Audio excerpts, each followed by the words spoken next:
در شهر پنجکن کارهای ساختمانی با مرام ادامه دارند. در میان دهها انشاءات نوبنیاد مرکز آش پلو با طرح و هدف خود موقع خاص را اشغال میکند. انشاءات همچون رمز احیای ارزش‌های ملی و گرامی‌داشت تمام سنتی تاجیکان بنیاد می‌یابد. مرکز از 3 آشانه عبارت بوده با طرح و نمای ملی استفاده عنصرهای معماری سنتی و مطابق به طلبات معاصر ساخته می‌شود. در جریان ساختمان به صفت کارها و رعایت معیارهای معماری دقت جدی داده شده است. ساختمان مرکز سال 2025 ماه مارت سنگ اول گذاشته شد و این انشاءات را ما در دوام 9 ماه قریب که به اتمام رساندیم.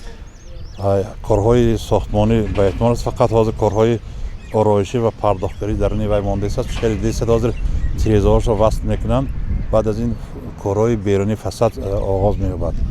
آش پلو برای ملت تاجیک رمز اتحاد، احترام، مهمان‌نوازی و فرهنگ هزار ساله می باشد. به سبب نیست که تمام ملی تاجیکان آش پلو همچون جزء فرهنگ غیرمادی به فهرست میراث فرهنگی بشری یونسکو وارد گردیده است. بنیاد چنین مرکز در پنجکن شهادت روشن توجه دولت به حفظ و ترغیب میراث ملی و معرفی آن در عرصه بین المللی می باشد. بنای مذکور میتواند در یک بس تا 400 نفر مهمانان را قبول کرده میتواند.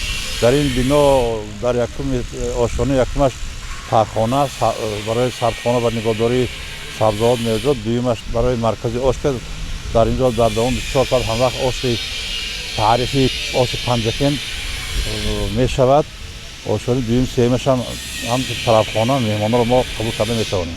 مرکز آش پلو بعدی به استفاده دادن نه تنها مکان خدمترسانی بلکه جایگاه معرفی فرهنگ طعامپزی تاجیکان خواهد شد. در آن امکانیت فراهم می‌آید که مهمانان و سیاحان با طرز آماده نمودن آش پلو، عنعنه‌های مربوط به آن و جایگاه این طعام در فرهنگ تاجیکان از نزدیک شناس شوند. انشاءات همزمان بر رشد ساحه خدمترسانی، تأسیس جایهای نوی کاری و بلند برداشتن سطح جلب سیاحان مساعدت می‌کند. با بنیاد چنین مرکزها شهر پنجکن سیمای نوی فرهنگی و سیاحی کسب می نماید. در شرایطی که کشور به جشن 35 سالگی استقلال دولتی آمادگی می بیند، چنین انشاءات نه تنها رمز پیشرفت اقتصادی و اجتماعی بلکه نشانه تقویت خوششناسی ملی و افتخار از دولتداری تاجیکان می باشند. مرکز آش پلو همچون یک گوشه مهم فرهنگی منبعد به مکان جمع آمدن مردم، احیای سنت‌ها و ترغیب طعام ملی تبدیل خواهد یافت. پنجکن امروز تحت سیاست خردمندانه پیشوای معظم ملت محترم امامعلی رحمان با قدم‌های استوار به سوی آبادی،